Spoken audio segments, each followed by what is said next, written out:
早晨啊！今日係2026年嘅5月10號。今日咧就嚟到廣東嘅4線城市啦。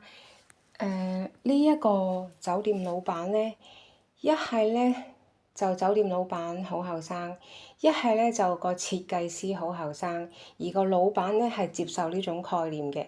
咁呢間酒店行嘅係清新嘅簡約風。好多細節都好注重嘅，跟住我哋睇一睇嗰個，其實呢把牙刷咧，就算佢唔係透明，都知道係唔合格嘅，即係佢會好短啦，刷得好辛苦嘅，所以我唔會要啦，亦都唔會開，亦都唔會拎走嘅。咁咧，跟住就係好講究嘅馬桶啦，仲有嗰個，我強調係呢個花灑頭係好舒服嘅，仲有嗰個係水台啦，係比較高嘅，即係佢去水咧去得好快啦，同埋唔會令到你啲泡泡啊水啊積喺上面啦。跟住就呢度都有塊鏡嘅，早晨。跟住就係我估啦，目測係2米乘以2米嘅大床房啦。有一啲好講究風水嘅壁畫，跟住就有大梳化啦。跟住一啲細節咧，就睇得出係好用心嘅，即係好可愛嘅茶壺啦，有一次性嘅杯同埋呢啲重複使用嘅杯啦，好得意。跟住呢個係好可愛啊，不過我唔得閒沖啦。有免費嘅水啦，同埋茶葉包嘅。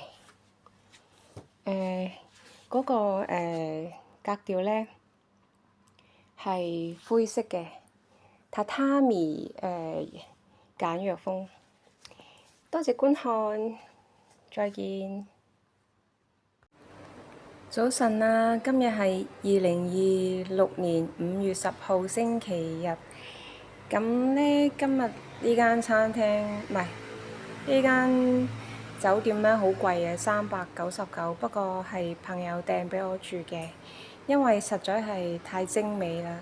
雖然佢好細啦，不過好精美、好靚，所以想記一記。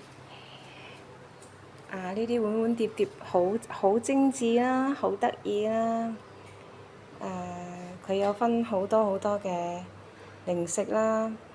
呢間酒店嘅設計師咧係走年輕嘅清新日本風格，即係好清新雅致嘅。不過收費真係唔平啦。就咖啡飲飲，好得意嘅小籠包，小籠包好得意。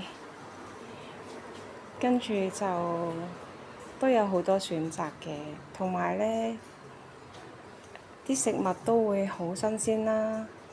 不過呢個收費嘅話，我諗佢都一定係計算咗個成本喺度嘅。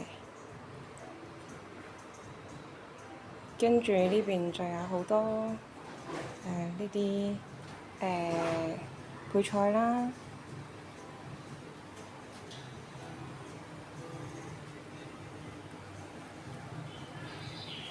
呢間酒店嘅主人或者係設計師都係應該係好後生嘅。